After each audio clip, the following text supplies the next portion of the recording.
Welcome to the Ohio State Beekeepers Education Training Series.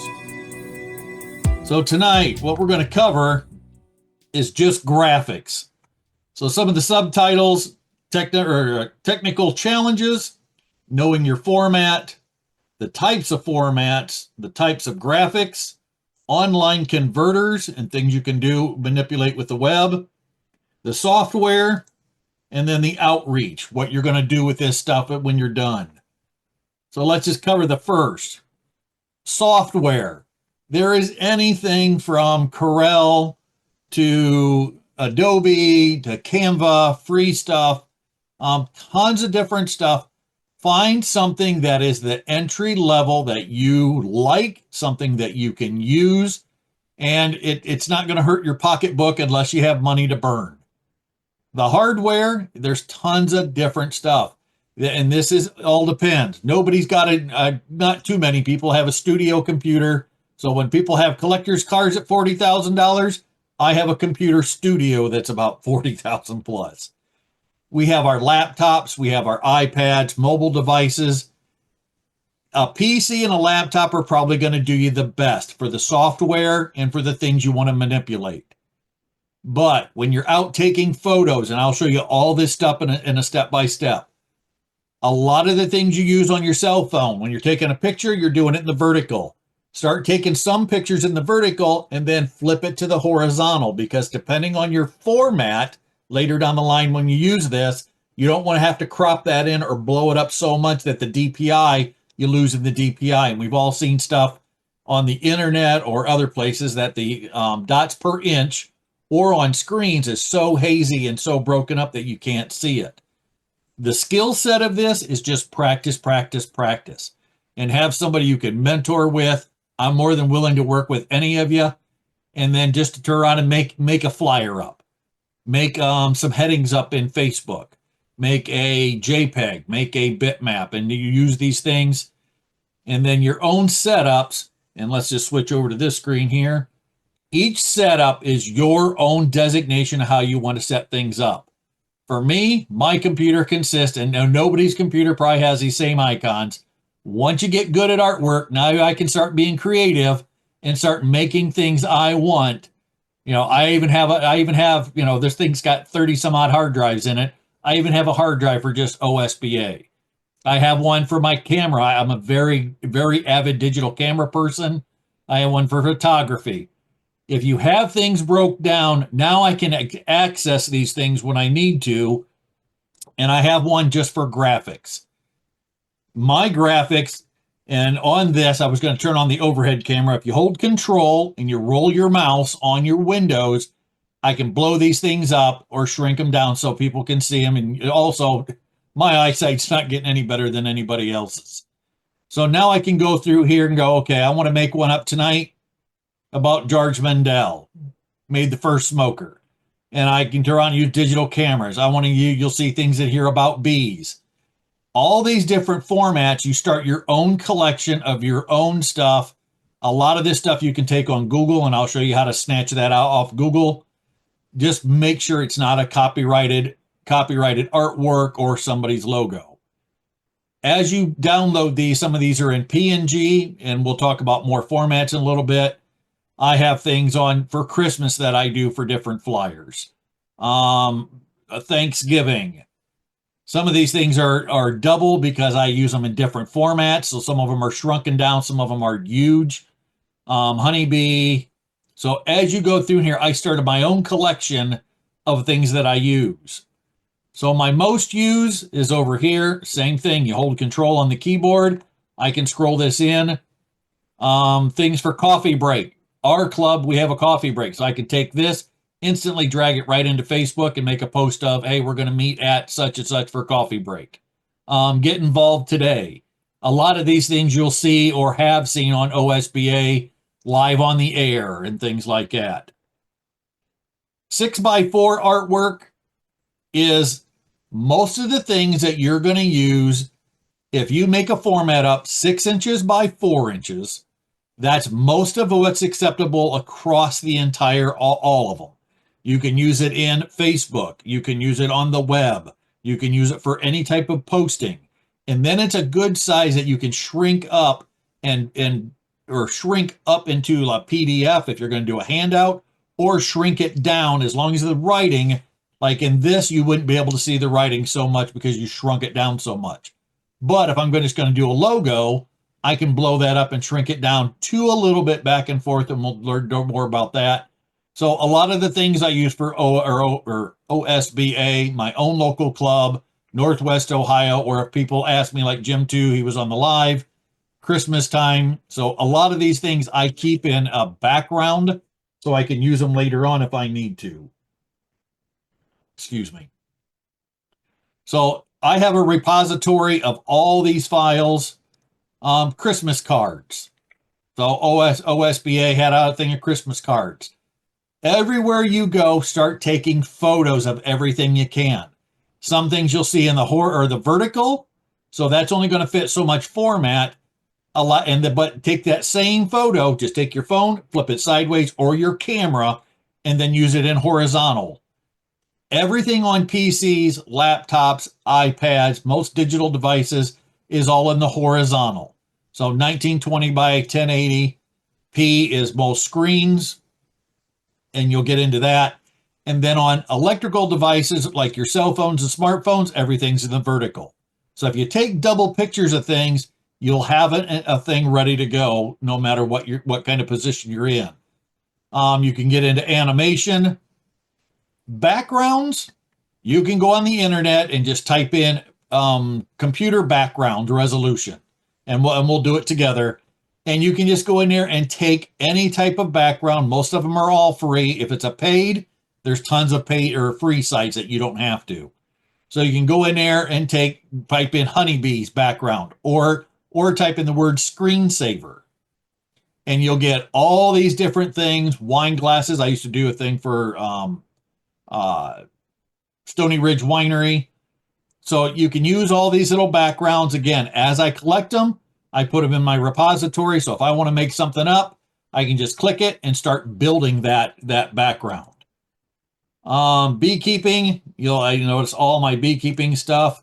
Borders is anything that I want to put a border on or give it some kind of accent. Club logos, cover sheets, educational series is all the different things that I've made up for this. You can make up icons, JPEGs. On this one, here's a lot of the things that we just seen in the last monthly update for OSBA. So all those little hot swap links that I just made up, different things and different portions where I want to send somebody without having to click in that gigantic URL address at the top. Live webinar stuff, miscellaneous photos, OSBA, PNGs. Now these do not have the background, and I'll show you a little bit more about that. PNG for PowerPoints, vendors, websites.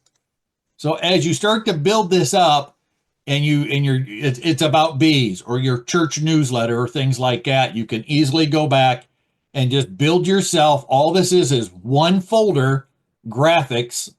You can call it anything you want. And now I have all those things in here that have to do with graphics. So I can build something very quickly just by using my folders. And just think of it as a file cabinet, if you will. And I'm putting everything in those folders away. So as I need them, I want to do something about the flare unit. Right there's about a flare. And let's see if I can go back to it. I can write an article about a flare unit, using a flare unit in the wintertime to see if your colony's alive. So you always have this stuff in the background. Knowing your format.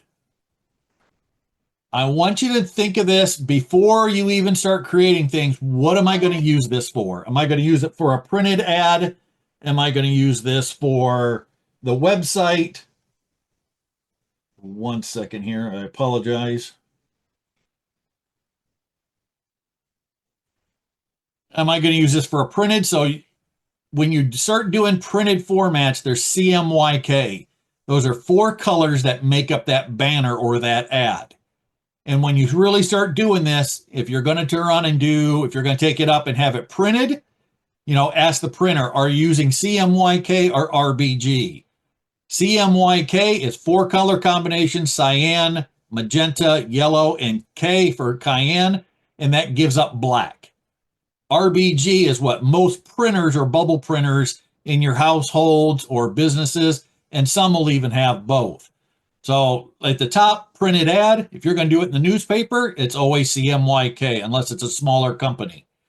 Website, depend on the resolution. Some are CMYK. Most of your smartphones are all RBG or RGB, red, green, and blue. Make that combination up. If you have a flyer and you're going to print it in-house, just know when you design the artwork, you want it to look the same. So if I turn on, put in a gray, and I'll show you the difference in here. I might put in a gray and it looks great on my flyer. I go to print it and I'm using RBG. It's going to turn on, come out completely different. Yellows, greens, blues, they're going to shift colors, and reds will actually come out pink. So you're going to see a big difference in that. Anything on social media with monitors, it's all RG or RBG. And email, anything over the internet is RBG. The types of formats, here are some other things to think about. A printed ad, if I'm going to send this to the newspaper, I need to have it in an 8x11 or whatever their measurements is, and the standard is length times height, and then your thickness you don't have to worry about because it's all 2D, but they might say we need something at 600 DPI. 600 DPI, 600 dots per inch. If it's a larger ad, now you're going to a quarter page or a half page, it's 1200 dots per inch. So they want something at a high resolution or a PDF with a pre-press, and I'll show you that also, and then send that out. And we'll do this all in-house too. Most monitors down below are on PCs. Anybody that has a monitor is always 1980 by 1020. So that's regular screen resolution. Unless they're gamers or things like that, then you start talking high resolution. Most laptops are the same way. Newspaper, again, is 1200. It's a 2400. If you start getting into like Toledo Blade and the Columbus paper, they're all high resolution. Mobile devices, the screen resolution is 360 by 640. So that's most of them that you see on a mobile device. Let's get into some of the types of graphics, and I'm going to pull this down just 1 second, and we're going to start drawing some things out. I'm going to show you the difference on some of this. Let's go this here, and let me pull this out of the way, and pull up Corel. Let's switch monitors. I'm going to show you on Corel real quick. And let's do custom and a letter. So right here, before I even set my document up, CMYK or RGB? I'm going to say RBG because we're going to say we're going to use this. My resolution is down below. So I want to know, okay, maybe I'm going to use this. So right now we're going to go into the pretense that we're going to make a flyer up. 8.5 by 11, 1 color, RGB. And then I can give it a name if I want, but we won't. So a lot of the things on here in my template off to the side. So I'm using my template of my items that I have in repository, or I can nab from the net. I'm going to go to my graphics. I'm going to grab a background. So we're just going to make a real quick one here. I want to use my background here. And we're going to shrink this down. And the software that I use is Corel Draw. There is a price to it, but I'm going to show you some other things that are free and some other options you can use. So for here, there's my nice background. Let's go down to a PNG. And let's grab... we're going to make up something for the school or the scholarship for OSBA. And I want to grab a B along with it. Now I can play with these and move things around. So a JPEG is just that. And let me grab a JPEG for you and I'll show you the difference here. And nope, that is not one. A JPEG. I thought I had one up here. Let's see if this global. Okay.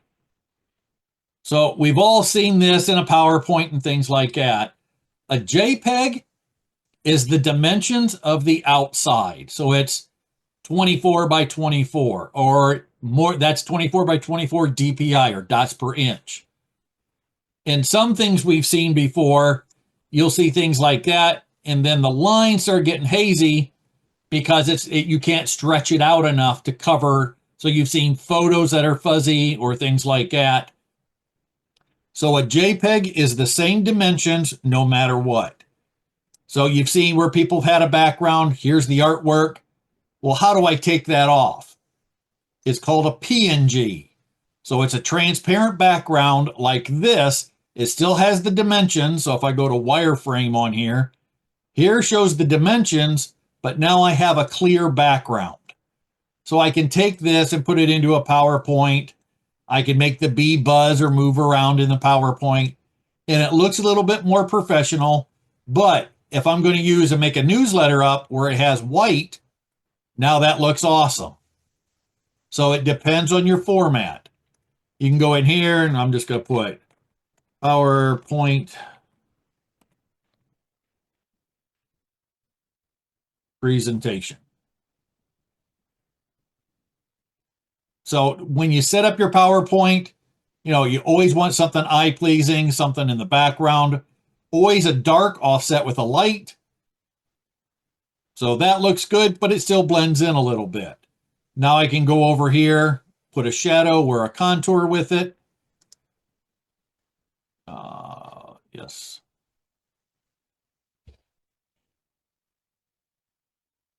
Just one.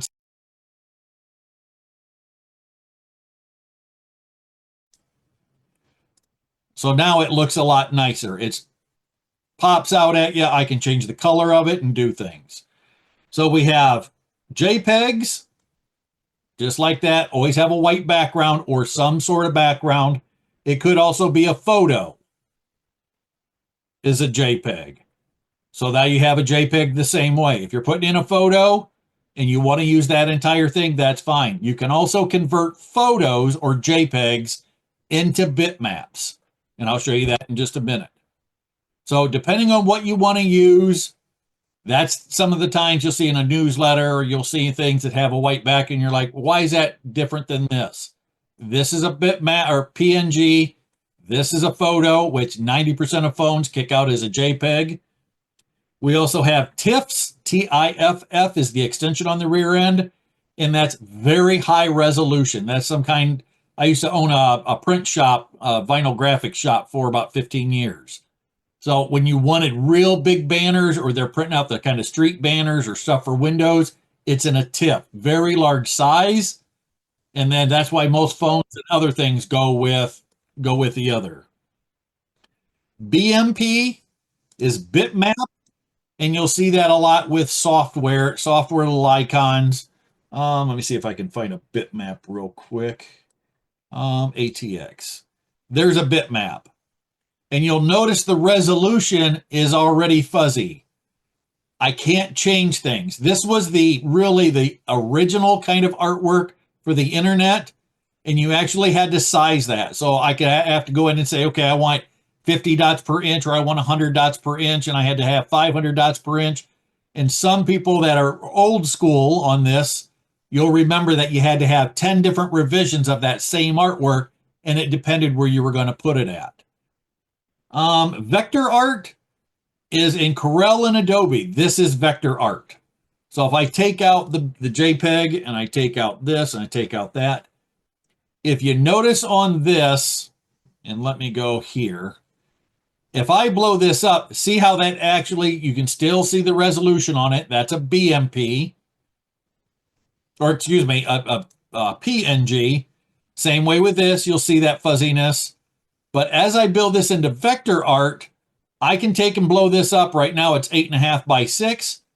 I can blow this up to the size of a billboard that you see out on the street. And down here at the wording, there's nice crisp lines. So everything I do, and that's what you'll see in most commercial people. Now, if I go to wireframe, this has nice and crisp. So you'll see that on billboards and things like that. And also high res PDFs that you send out. And you'll notice here, now it's blown out the full graphics because that was made for maybe 8.5 inch or 6 inch. Same way with this bee. This bee is probably going to be even worse. Yep. So knowing your format of what you want to do with it, it looks great back here, but once you start dialing in, you want to start making nicer things, you'll turn on and you can really make things great or really mess things up. Does anybody have any questions thus far? So we covered software, hardware, and hardware is one of the sticky ones. Your skill set is always practice, practice, practice. Setting up your repository of your software, knowing what you want to use, and start that collection of things. And if if anybody wants to really set this up, I'll help you with some of this stuff and where to get it at. Knowing your format is that printed newspaper ad, your website, your flyer, and most of us, for the most part, are going to make flyers up for churches, flyers up for bee clubs, your own little, maybe a beginner class going on. Social media, and we'll make up a lot of this, and I'll show you. We're going to walk through each one of these step by step. And then email is the same way. Everything in email you want to kind of shrink down because you don't want that file size to be so large that the servers and that start kicking it back. So we went over the types of graphics. The JPEG has that. It's a dimension, length times width, and then it has a DPI or dots per inch. The more you blow that up, it's going to get blown out. Same way when you shrink it. If you shrink it up too much, then the DPI, it starts to get all kind of stacked on each other. A PNG is probably the best. TIFF is old school, but very large format. BMP is old format, but they still use it. You'll still see tons of photographers using that. And now there's in BMP, and I'll put this preface it on it too. Now they call it RAW, raw. So it has no dimensions to it, and I can blow this thing up for high-end photographers, shoot everything with their cameras on high-end in raw format. I can take and blow it up and really manipulate it without doing harm to the photo. Vector format, I just showed you the difference of blowing something up and having it still look nice and crisp than it is doing the other. And we've all seen PDFs. PDFs are a nice little style, and I have let's open up a PDF for you here. PDFs are what you're going to see with 90% of documents. You'll see them with, let's just do a quick search for a PDF. Most computers will open up a PDF very well. Removing white, resetting computers. Look here, just 1 second. Let me look at OSBA's repository.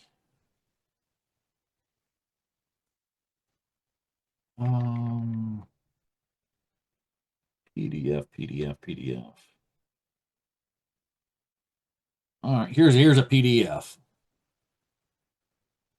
A PDF, everybody can see it on any cell phone, laptop, everything. Adobe and the shareware versions of that have the same thing. This is Adobe Pro, and I can go in here and I can manipulate it. I can create a PDF. I can edit a PDF. Most all artwork programs will put things into PDF. Now, PDFs don't have the same resolution restrictions, but they store, it's like taking the document and storing all the information in the background in a different language. So everything will look the same. They can blow it up, shrink it down to a portion and still have it look fine. It also acts like a Word document. So like Excel or a Word document, and then you can put in artwork on top of it. You can manipulate things. So if you're trying to set something up or you want to send it out to the masses and you want to have a document of it, a PDF is probably the easiest. Exporting a document, you can do the same things. And like Word, you can make into a PDF and you can convert it back out. PowerPoint, same way. Excel, same point. You can take that and turn it into an AI for a JPEG. I can turn it into a TIFF. Remember what a TIFF is, a large format, or I can reload it back into a PNG. Other formats, depending on what you have, HTML, I can put it right into a website, EPS, TXT, and there's a lot of other things we won't get into tonight. Let's go back to this. Online converters. Let's go back up here. Online converters, like we talked, a JPEG. And let me go to the repository. I can take a photo, and we're going to take a photo of one of the board members here. So I'm going to take a photo of Miss Angie. So Miss Angie went down to the December planning meeting, and this could be, she could have had flowers in the background, anything that is going on, and I will send you all these links to all these different websites. The websites I go to don't have all the banners and stuff in the background, or it's not trying to load something up. It's just a basic, and I do it for security reasons also. So I can take any JPEG. This is the camera that I used. I'm going to take that picture, and I'm going to drag it. This is an online remover, and I'm going to click it right into it. Now, cell phones will also do this. Some apps will do this. This remover, it automatically strips the background out. Now, I could go in there and say, nope, I want to put her in Egypt. So you can start to manipulate this thing, and it depends on the software too. I want where I can change things around. I can take her and put it into action. I can put different colors behind her. So now I can manipulate or change things around or blur things out of the background and use it where I want to. So right now I want to keep Angie. I want to give her a transparent background. Let's do a reset. So I want just Angie, and I'm going to save this. And this is going to start going into my repository, what I want to do with it. So if you were building a PowerPoint, you were going to build a flyer, put a flyer and Gym 2's in the middle, but there's all kinds of stuff in the background. I can actually start removing that and changing things around for it. So I can save it. I hit download. I can download it with Google. I can download it with Facebook. And so as I do that and start to build it, let's go back down here again. Now here's all those same people with a transparent background. And remember, shift, scroll your mouse, and I took all that green or consistent color. If the more complex the background is, it might take a little bit, or you'll see a U of, let's say they were standing against a building and they had the reflection of the light of brown in their background or green. Whatever it is, you'll see that in their hairline a little bit. But the background remover does a good job. Now you'll see this, and let me pop this up for you. We actually had that in the OSBA website. And let's go to the website. We want to come down about officers. So now you can turn around and put a face with a name. So you take those backgrounds, strip them out. These are nice PNGs. They're very small size. And now I can manipulate this, and I can put Benjamin and change things around if I need to. And then I can put a face with a name, and you can do that with anything, a dog, a tree, a mailbox, anything. You see a bumblebee, you want it to run, take off the outside, and it's an online service that's free. The other one on here is a PNG to SVG, and there's different formats. So I could take that same PNG, put it up in here, and convert this online, and you can change them to different formats. So it's vectorizing the format. This is Adobe, so there's no pay or ransomware or anything like that in the background. And then I can do different stuff with it. So it's refining the lines, cleaning it up. Now I can resize it, I can crop it, I can convert it, or I can convert it to a JPEG. So a lot of things you can use. So I don't have to have the payware like Corel's through about $300 a year or Adobe and all that stuff. Now I can go in here and do exactly what I want to it or change it around. I can resize it. So maybe maybe when I blew it up onto the poster, it was just a little bit small. So I'm going to take Benjamin, put him in here, and change that. And now we're going to do a banner. So right here, here's the width and the height. That's a huge, gigantic file. If I was to send that to the newspaper would say, that's way, way too big. If I blow that up on a screen, it would probably be about 3 foot by 6 foot.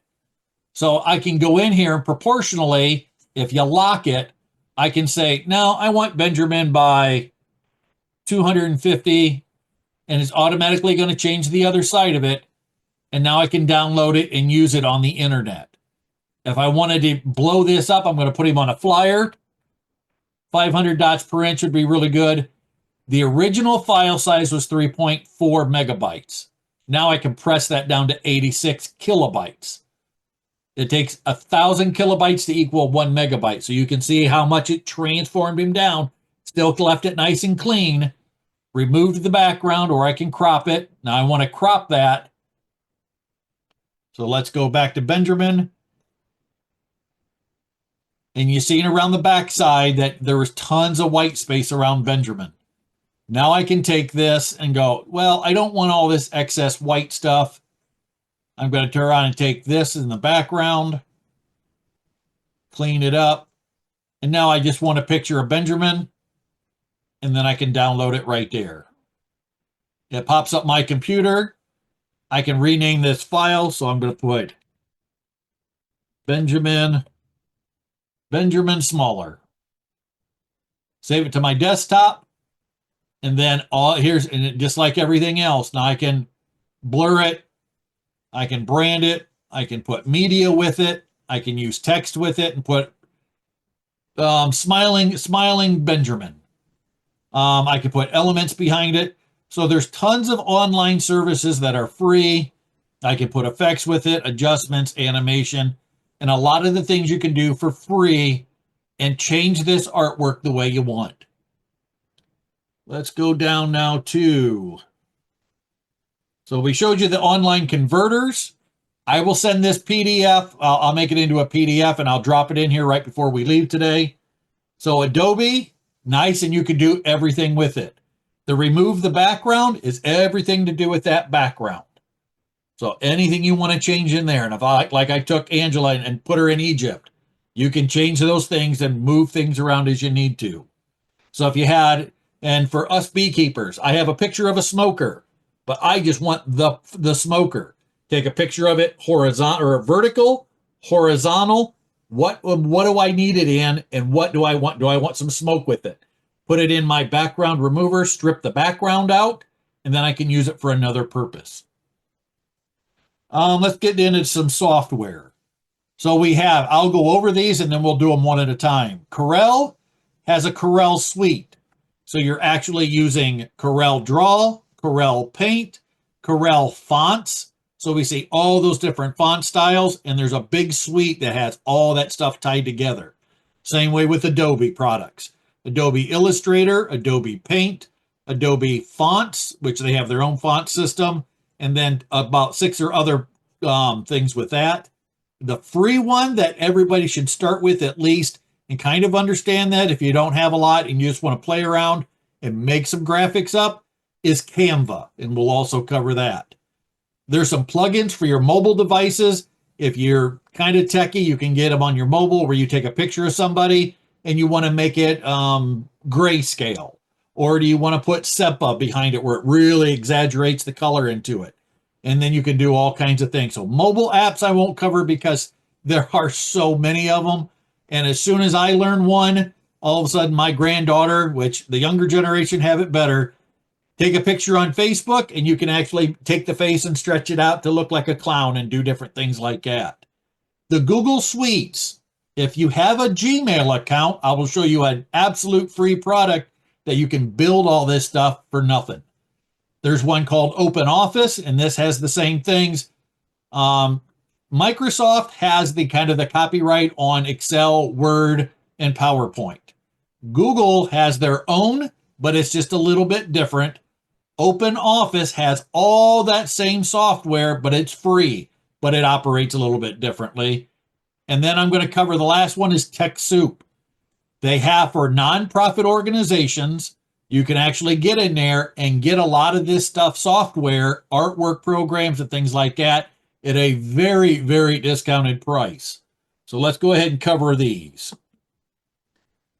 Let's get rid of the crew here for one quick second. So first we talked about Corel. They do have the online, you can try it for 30 days. They have a painter, a print Paint Shop Pro, Visual Art Studio, WordPerfect. And all of these things, they have all different stuff. So I come up here to all products. The Corel Draw, Visio, WordPerfect, Pinnacle, Painter, Roxio, thank you. So the Corel Draw Suite, and then they also have free trials. If you're really techie and you go, I really like this, I wanted to start a business in this, I want to understand, try your Corel Draw or contact me, and I have some older versions. I've been with Corel since version 2. I have version 9, version 18, and version 22. And I might be able to give you one of the versions. It's a large, very large file, but we can try to work something out where I can get it to you, and then I can teach you some stuff on that. The technical suite is everything, the Corel Draw Standard. So all this things down here, the Paint Pro, if you buy the suite, it has like everything into it and on one thing. Adobe products, the same way. Acrobat, Photoshop, Premiere Photo, Illustrator. Illustrator is like Corel, and different. Corel has Paint, they have Photoshop. Photo Express and Lightroom. So they have a lot of their line of products, a little bit pricier because years ago, and some of you might know, when you bought a software package, they sent you a CD, you load it up, and it was yours. Now everything's a monthly charge. Most everything with Adobe is $22.99 a month, $19 a month, $59 a month. They have beautiful support. They have tons of software. Once they make a new software, like level 22 to 23, you get it free, but you're paying the price of it. I would stay away from this unless you got money to blow, and that's no pun intended, but it's a fee-based per month. Let's go to Canva. This is free for everybody. It's canva.com. I can build my project, and when you open this up, it tie it in with your email.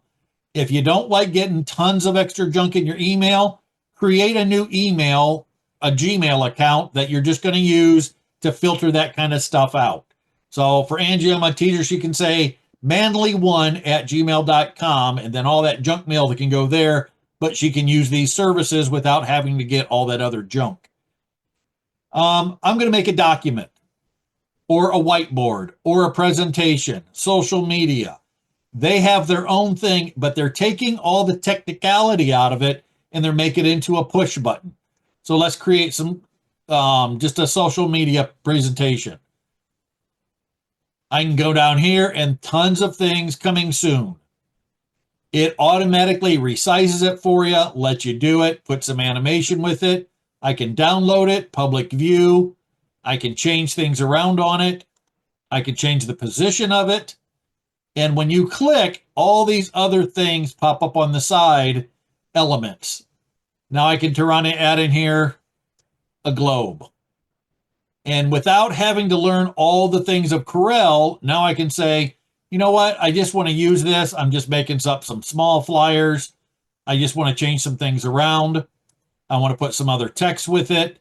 This has everything, and it's very simple to learn, but you're not learning all the technicality of the other side of it. You're not learning how you have to resize it. This automatically resizes things for you and does a lot of the stuff for you automatically. So I can go back up here to File again, create new design. So everything is in here, and it's just, I mean, click, point, click, easy things to do. You can't really mess things up. If I want to make a document, same thing. It automatically resizes it, has everything up there. So you're having a Word document. I can turn around, put a brand with it, add logos. I can add elements to it. I can upload photos. So that repository of that clip art you're saving off to the side, I can make this into a project, and then I can put other apps with it. Some of them are paid, some of them are not paid. So you can try it for 30 days. Then it's going to ask you, do you want to run and do anything on this? Try to get a student so you can turn around. You don't have to pay the ungodly cost of anything else. So just like that, I can turn around and click it, my weekly planner. I can add more stuff to it, my business proposal. Go in here and change the name of it.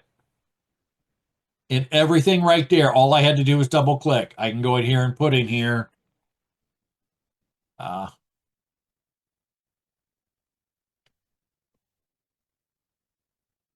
beekeeping. But again, everything you have to learn. Okay, now I need to spread this out. What do I have to do with it? Can I change the size of it? So I can go in here and change the size. This gives you a good model of how to change things around a little bit. If you get good at this, then you'll easily pick up Corel, Adobe, and other things like that. So it's just an easy way. I know many people that use this because they don't have the patience or they don't have the time to rebuild everything in Corel or Draw or anything else. In Google, if you have a Google account, so you have a Google email, here's how your Google email sets up. I'm the president in this one. The 9 dots off to the side, when I click this, I clicked it up there. When I click it here, I have Sheets is the same thing as Word and Word document. Forms is the same thing as Excel, and Slides is the same thing as PowerPoint. So now I have these instead of paying for Windows. If you have a Gmail account, they already have this stuff for you. So I could build and take my graphics and make a PowerPoint up. You click it, it automatically has the templates out here for you. I can go down through on this here. Oh, hide all templates. Go to General. Now I have all these things that I can turn around and make out of PowerPoint, and I can manipulate it, or I can use some of their stuff they already have. So instead of slides, nope, I don't want to make a slide anymore. I think the easiest way is I'm going to have a Word document. I'm going to make a small flyer. Same thing, already set up, template. I have an attendance sheet. I want an analysis. I want to make up a flyer. I want a calendar with it. Use some of these things that they already have pre-built into it, and then you can customize it afterwards. Very easy to do. Gmail accounts are free. And again, if you want to have a junk email off to the side, just start up another email. That way you don't have to have and be checking it, and it doesn't clutter up your other email. The Open Office. Open Office is the same thing. Apache Open Office is the same thing as Word, Excel. So over here, I just hit download. This is a little bit more technical because you have to know your Windows version. So a way to do that, and let me click over here and I'll show you real quick. If you don't know the version of Windows that you have in your computer, whenever you want to download things, let me take this. Always go down to it says this PC on everybody's computer. Right click one time, scroll down to properties, and this will pop up. Let me pull this down. 1 second here.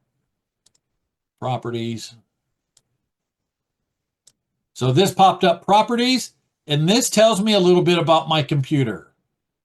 So it's got 128 gigs. I'm going to come scroll down through here, and then I'm going to see what's in here at 64-bit.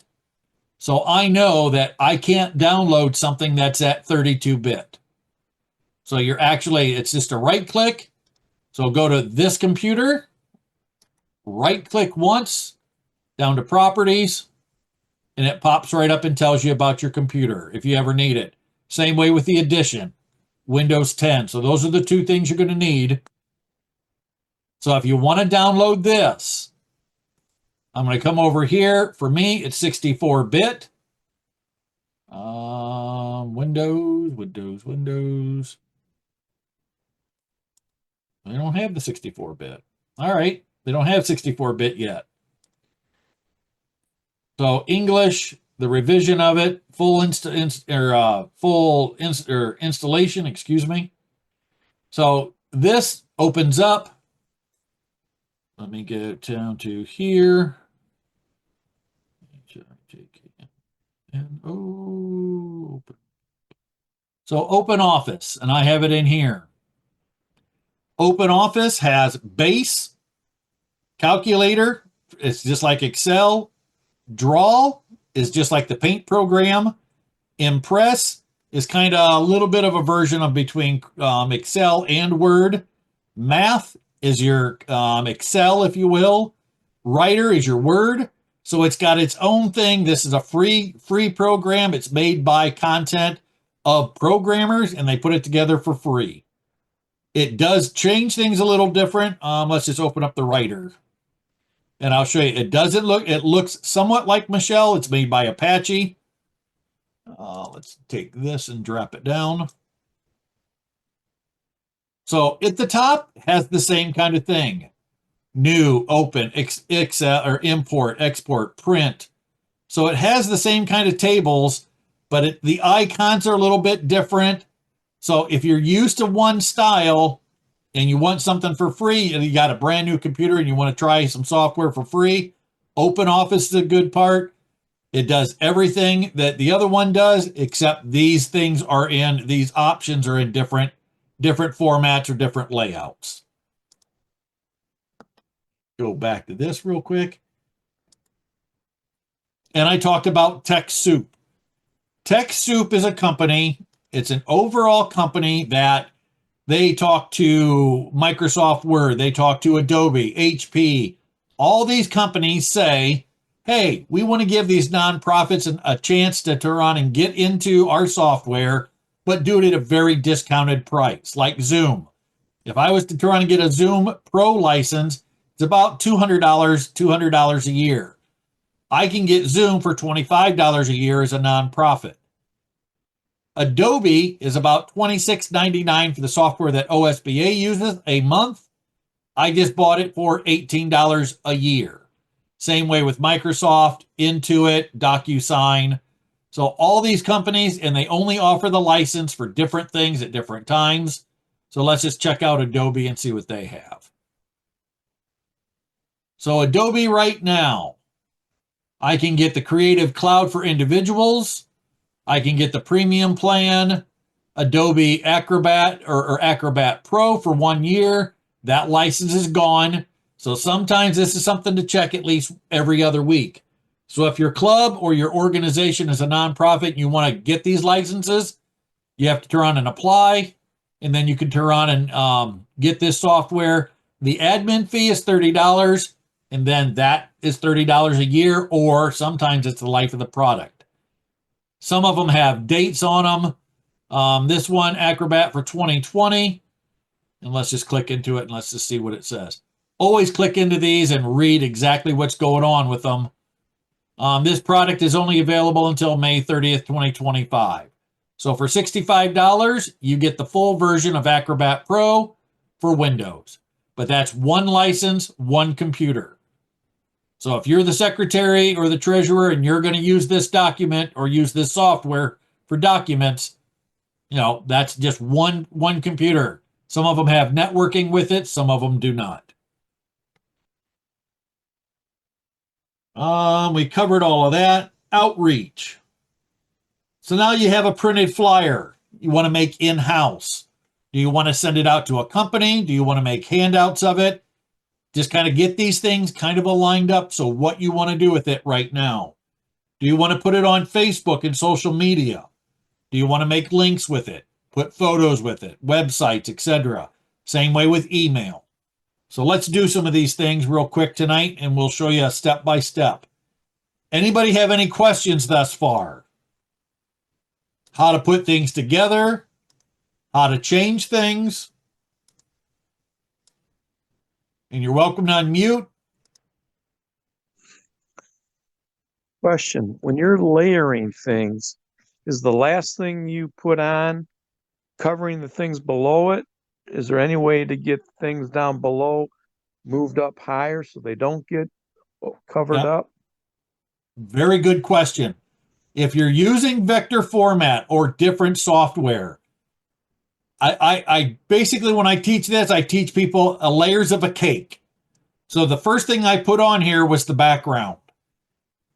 Different software, and this is just for Corel, I can right click and put order and put to the front.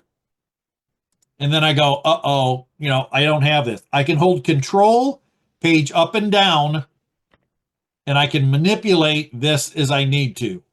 Vector art like Corel Draw and Adobe Photo or Illustrator, Illustrator, you can do that with layers. So think of it like a cake. So if I have this here and I want like when I made the OSBA flyer, I wanted the B to peek out. So I could do it this way. If I wanted to bring in another PNG, I can grab Benjamin. Oh, big, gigantic Benjamin. But remember, we switched him from a PNG into a JPEG, and then I can do the same thing, flipping back out. But when you do layers, it gets kind of hard. If you can, go up to View and Wireframe. And sometimes when things, let's just send Benjamin to the back, I don't see it here. And I'm like, okay, I had that artwork there. If you have wireframe, most vector programs will have that. You go to wireframe. Oh, now I can see that, yes, Benjamin's back there. Then hold control, shift, shift, shift, come up or page up. Now go to enhanced. Now there he is. And I can manipulate and start building things. Let me open up one program or some artwork I have here.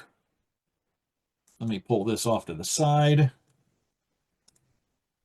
Let me go down to my repository. So we're going to open up some 6x4s, and I'll show you some real quick. Clip art there, some clip art there, Facebook ads there. Okay, and this is just, I always put everything in 6x4s. So I know I can use it for social media and other things. This, let me make sure if this is in layers. Yep. So the background is a caulk board with a little pin. This is another object with shadows, and this is another subject. So I can put that any way I want. I can manipulate the font. I can come up here. I can manipulate the font. And always take this, if any font you have, walk away for a day and then come back and go, can I walk up to this screen and is it legible? Or am I going to turn on, people going to have to squint to see it? Or if it's hanging on a wall, do they have to go up there with binoculars and see it type thing? So when you're designing your stuff, you can pull in like in Corel, I can pull in JPEGs, bitmaps, anything, and I can change this around. No different than this is a picture right off Google. Oh, let me show you Google real quick. This is an easy way to steal images off Google. So anything I can think of. So now right now we have Valentine's Day coming up. Valentine's Day. Valentine's Day, here it starts showing you all kinds of stuff. At the top, images. So now I can start taking anything I want. So right now we're going to turn on, make up a brand new 6x4. And I want to turn on, start thinking, okay, I'm going to put a Valentine's thing out there for my workers or whatever you're doing. I can go to images, but you don't know what the size of that image is. So it could be very tiny. It could be big. A way to check that is go to more, or excuse me, tools. Come on. Ah, they switched it around a little bit. Okay, right there. Tools and size. And I want this to be an icon, which is very, very tiny, medium, good size for internet, large. Now you're starting to fill up a screen, or an 8.5 by 11. So now I'm going to pick large. I want something very large. So I can go down here as long as it's not copyrighted. So we're going to be sweet, and we're going to take this one here, click it. I can look at it over here, and as that loads up, you'll notice in the corner, it'll tell you the resolution size. So it's 2000 by 1335. It's a huge background. So I can hit save as. For me right now, I'm going to put it in on my desktop. Save. Let's go back to the original here. Now I'm going to go in here and I can try and set it up for 6x4 and kind of resize this. Oh, look at that. That's perfect. Perfect. So there I have that. Let me get my repository here.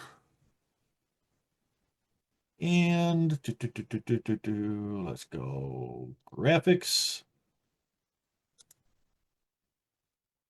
board members, and let's just take Miss Angie. Miss Angie needs a flyer. So I can put Angie in here. Now on Angie, since there's no background and the background is transparent, it is a PNG. So now I can manipulate it around a little bit.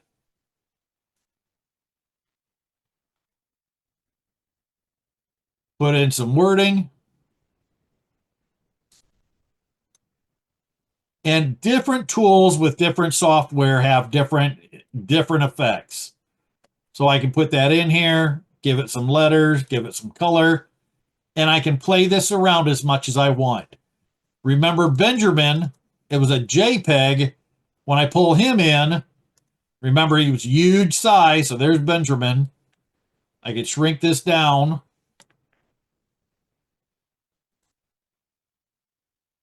Put him on the bottom again.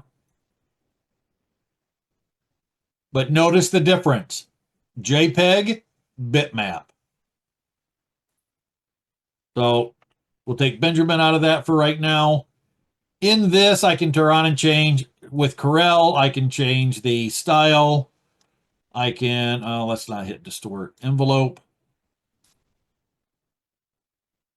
I can pull this down. That.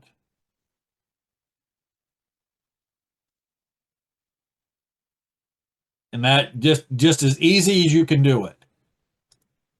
Does that help you on your question on that? Yes, thank you. You're welcome, Clay. So anything I have in this, like Facebook, anything is on the size. So this is just something I use for advertisement on this.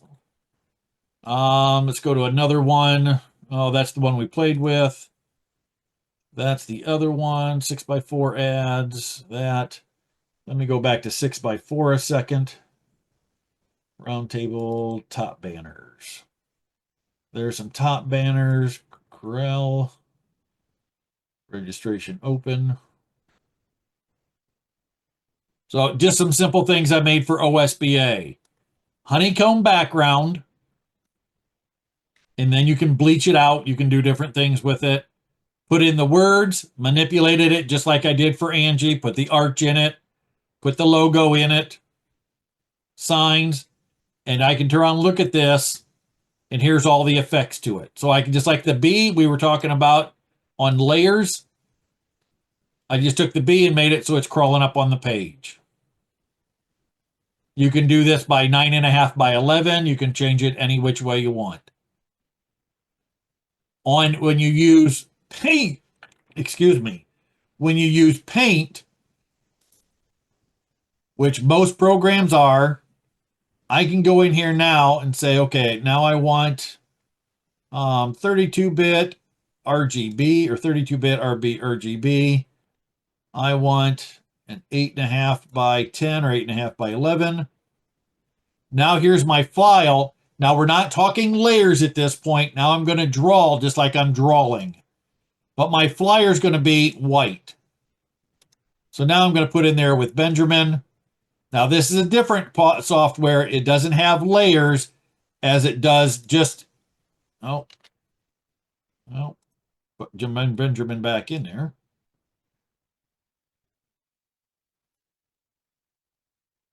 And then I could do a write-up about Benjamin and apply. Now when I put my wording, as I do this, on most programs of the nicer programs, you can turn on and add layers this way. So in Corel Draw, it's actually just stacking it up. It's not making a layer, but it's there. This, I can actually add a new object. And then I can turn on and add another layer with Benjamin. And I can add another layer with font, another layer with background. So over here, and then I can take these layers and manipulate them around. So let's go back to graphics. So remember, going back to your repository, I have one for backgrounds. Benjamin looks good with, go back. And Benjamin, we're going to put him in with a pot of gold. So putting this in front, as you see on the side over here, now I can take the background and I can manipulate it. Let's hit apply. Put it in. Now I can change my layers and put the bar of gold in the front of Benjamin. Put Benjamin behind it. And I can change things this way. One other reason I like it with this, if you're just going to stack things, I can manipulate this. And if I put the graphic in, it's wrong. So there's Benjamin hiding behind his gold. If I do something wrong, every layer that you put in, I'm going to go, yep, I like that. I'm going to put in a new layer. I'm going to do something else to it. If I get something wrong and go, hey, that's just too cluttered, I can go up here and turn off the eyeball and go, yeah, that looks better that way. Or if I put something in here that I do not like at all, I can go up here and delete that layer. So now I can build things up. I can put wording around it, graphics around it, and change things around. And this is Photo Paint. That is just like the Windows Paint. It is just like Adobe Paint. And it's also like a couple other programs in between that. So these are ones that you're actually doing the work. All these icons on the side, you can manipulate, change things around, and it gets to be a little bit overwhelming, but you can do a lot of changes on this and really customize the work. Corel, remember Corel is vector. So I'm coming up here, now everything's vector. I can take this and I can shrink it to the size of a button, or I can blow it up to the size of a billboard, and it's never going to change the DPI or the transparency of it. If you're just getting into this and you go, wait, this is a little bit overwhelming, I'm just making up a club photo or a club banner or some artwork and things like that, then I would suggest staying with, where did I get it? Coming over here, and let's go back to this one here. If you're just trying to learn the basics of this, stick with Canva.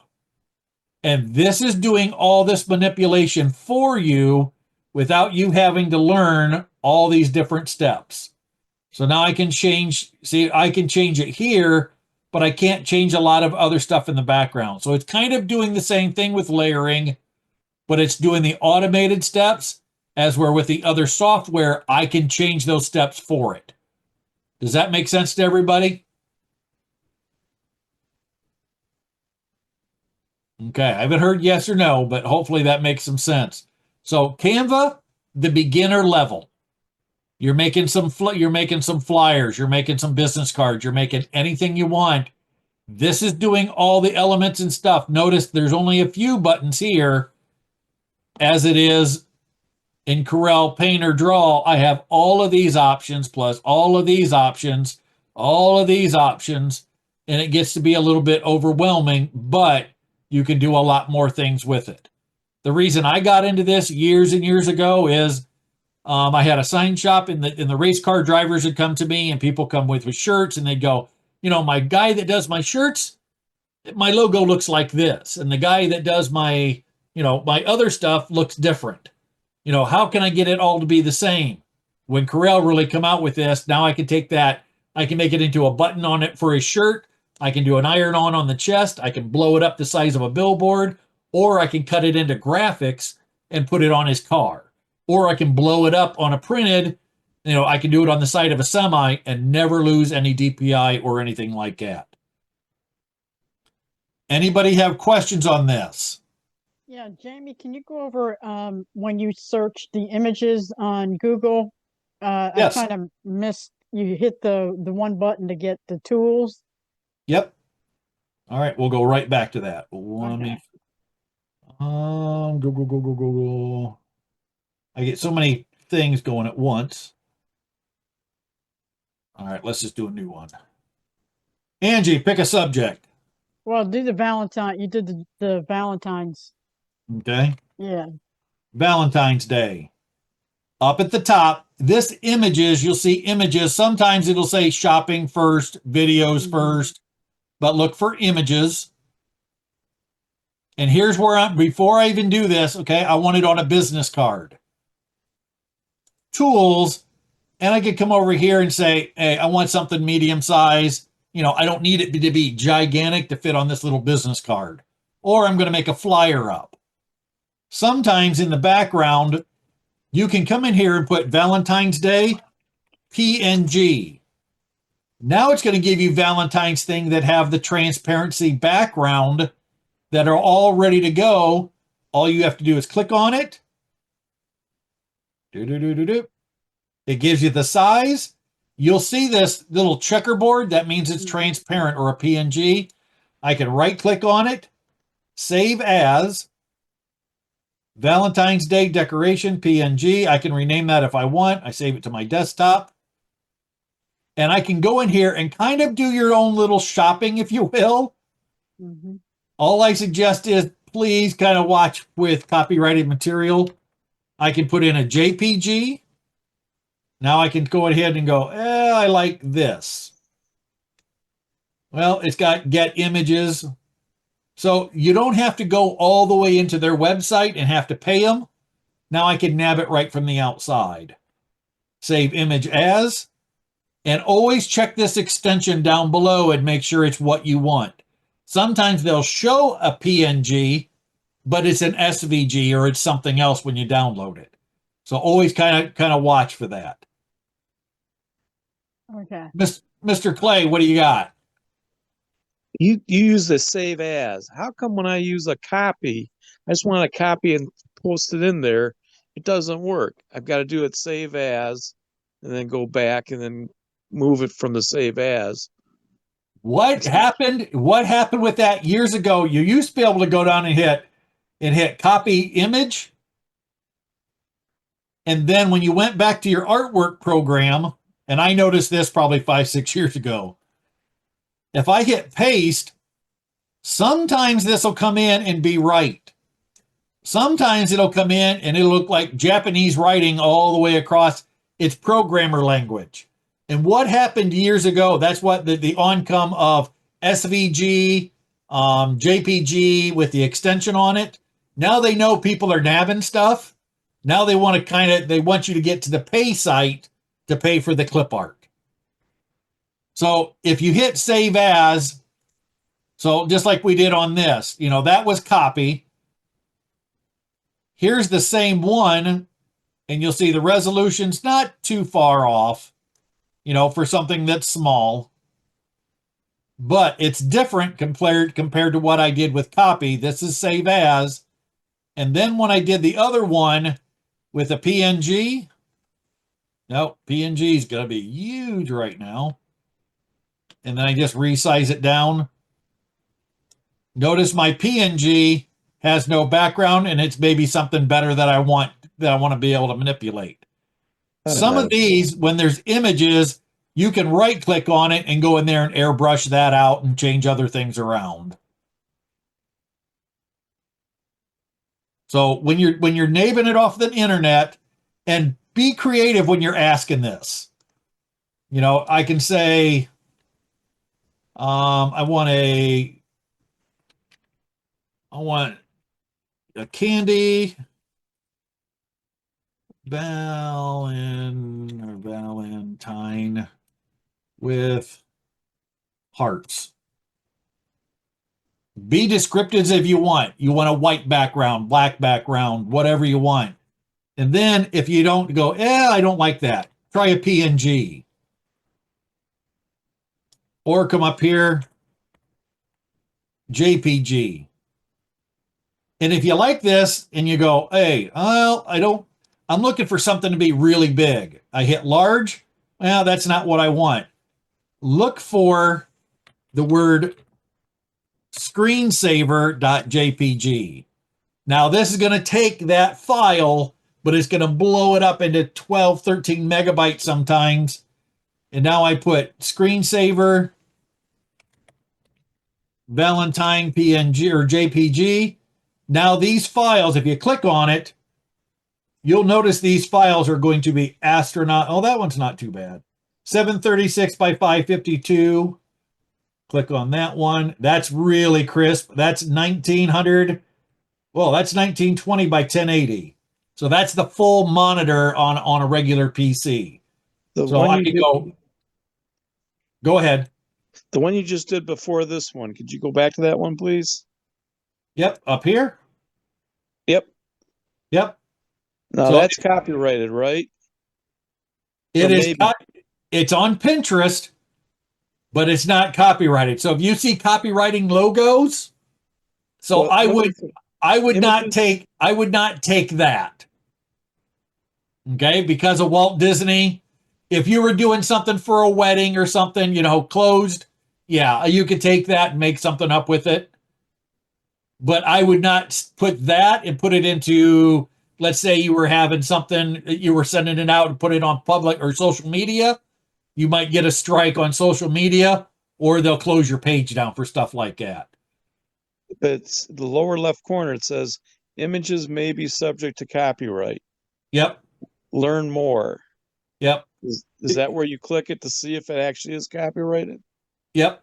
Underneath there. There you go. Yep. Right here. Some of these, and it talks about the copyright law, audio visual, such as TV, movies, online, and it just about goes through what a copyright strike is, copyright infringement. We've, like the live webinar training series, we used some music one time, and we just use a snippet, and we got a ding from YouTube that we turned on and we used some of their music. So I always go on the premise of this. As long as it's not anything that I'm, let's say Hershey Chocolate's putting out a thing for the Valentine's Day, or let's just go in here instead of screensaver for Valentine's Day. Let's put in here winter beekeeping. So tons and tons of clubs, and this is how they register. When you go through Google, it's everybody that has things online that called it something. So you can see it here. It has Dreamsline or Dreamstein. So they have that copyright because they put watermarks in it. But I could go over to this one, and there's nothing in it. But Shutterbug or Shutterstock, it's everybody that just throws things out there publicly. I would, when you're looking down through here, if I saw somebody's website, or if you had Getty, Carolina honeybees, Carolina honeybees probably has, it's a 1200 by 1200 DPI. They probably have that somewhere on their website. I would be a little cautious on using it. Now, if you had it, using it publicly, if you were going to use it for your own club, you're going to make up a flyer and you want to take a wintertime bee picture like that, I wouldn't mind using it for my own club. But if you're going to use it in a PowerPoint presentation, absolutely not. Because a lot of these people, they put the time into it. And if you start using it and all of a sudden somebody takes a picture and says, oh, Jamie Walters had this great picture of blah, blah, blah. And he's got it on this PowerPoint. What's going to happen when that PowerPoint hits the internet and somebody sees it? Then it's going to be, oh, so your name's mud, and then somebody's going to own the rights to that photo.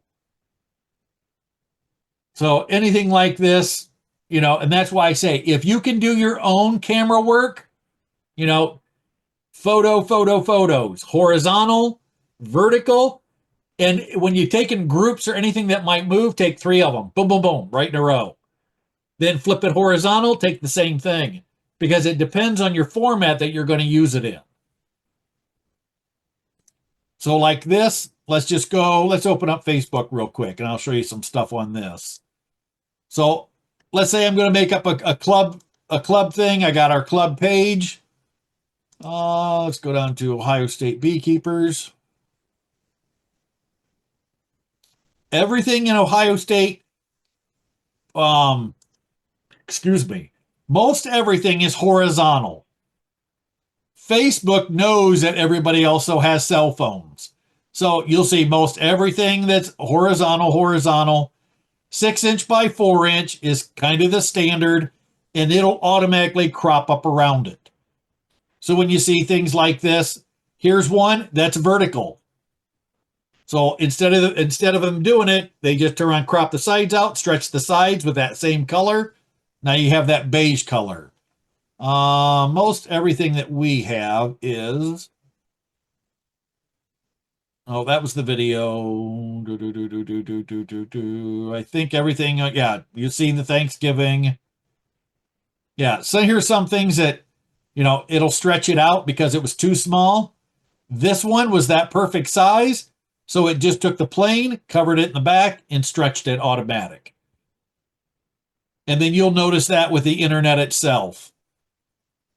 If it can't find a color of its motivation, it'll turn around and stretch it out. Sweets, you'll have that dead area. You'll have dead area on the outside. Most photos, it'll have this dead area on the outside. So if you're looking as a photographer, do you like this style here? You got enough vertical, but it would have been much, much better to take that, flip it horizontal, and then been able to have this. You'd have had a little bit of the trees on the outside. It'd have just been a little bit nicer shot. But when we hold our phones, everything's vertical. Same way with this. This is a little bit, somebody crop that. This is a good photo. So if you just take them both ways, it gives you a little bit more options to play with later. Any questions? So let's go over things real quick on here. So software, I gave you all the different software and things like that. Find one that you like, have a purpose of what you're going to do it for. If this is something you're just going to dabble into, Canva. If you want to put a little bit of money into this and really manipulate things, I've taken heads off, or the actual face off a dad, and put it on the daughter when she was getting married, and actually switched their faces, left their body, but you can manipulate it that well. Hardware, if you have a PC, most all PCs will do exactly what you want. Laptops, same way. Mobile devices, now you start getting a little restricted.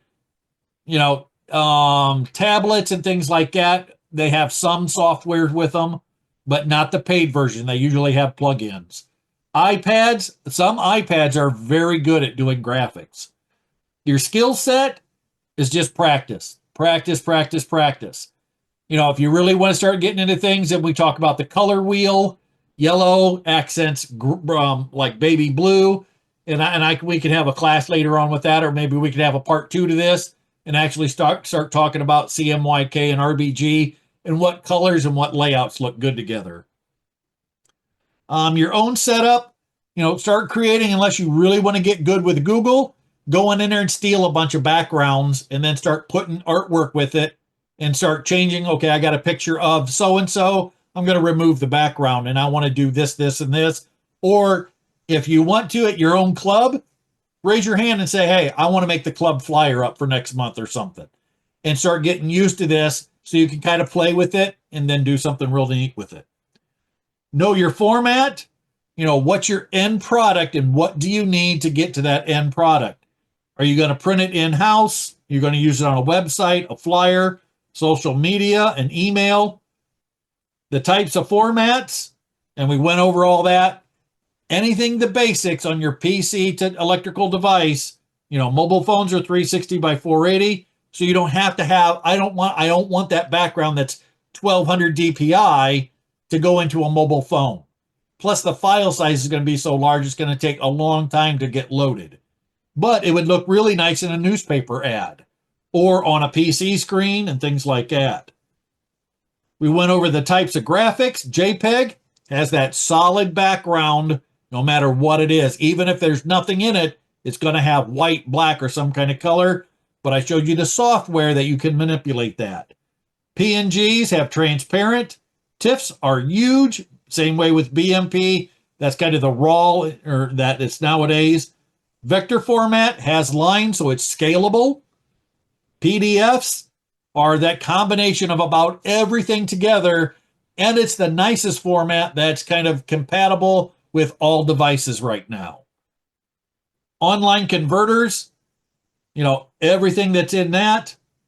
The software just depends on what you want to do all the way down through. And if you're a club and you go, hey, we want to turn on and get this, and we want to start doing our own stuff, look into TechSoup. All you have to do is submit your 501c3, and they'll turn on and do a background. It takes about 7 days, and then you can start purchasing items from that. The outreach, what are you going to do with it afterwards? And if you have something that's 8.5 by 11, and that's what you make, and you keep it in layers, then you can shrink it down and turn it sideways and make something for the internet by 6 by 4. Or you can blow it up and make it into a poster. That's about the medium. If you want to really start changing things, then you need to go with something more. Emails the same way, and the same way with links. So let me do, and then just like this, I can go File, Save as a PDF. I like to print, and then instead of printing to my printer, I'm going to print to Adobe PDF. So I'm going to hit Print. I'm going to save this on my desktop as Graphics Education. It's going to change it out for me. Now it puts it into a PDF. The PDF is there. Close all tabs. Now my graphics, I'm going to drop it into the chat. And you're more than welcome to take it right out of, oh, I left it to Angie. I was talking to Angie there a second. I apologize. The Graphics Education. So if you look at the chat, there's a Graphics Education PDF, and you can just nab it right from there and save as, and save it right to your desktop.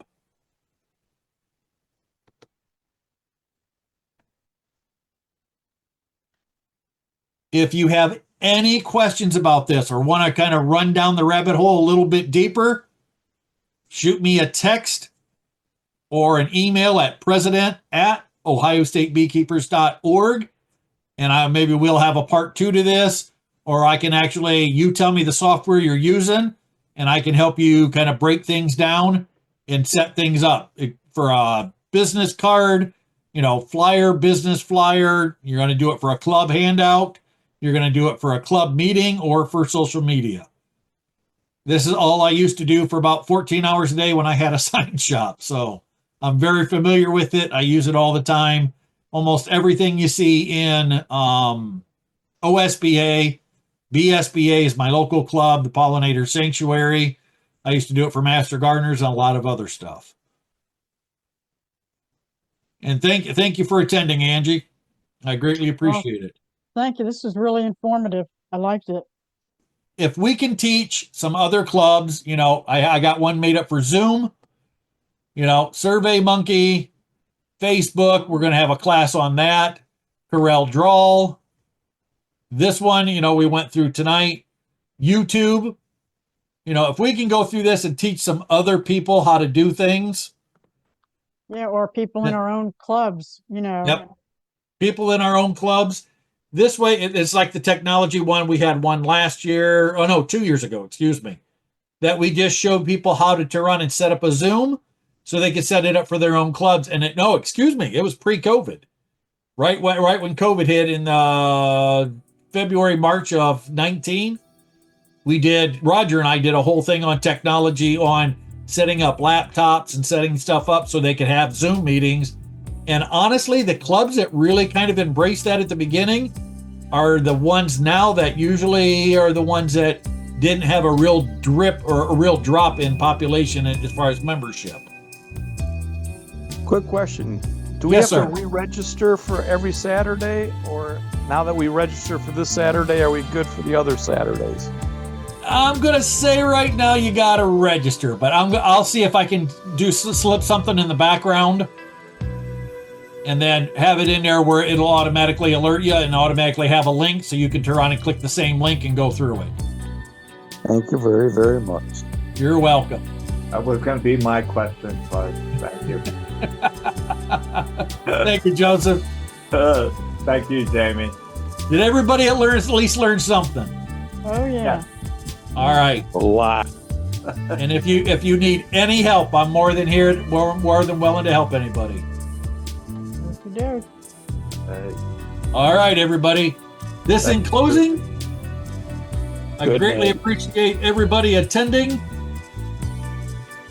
And we'll kick it off next Saturday.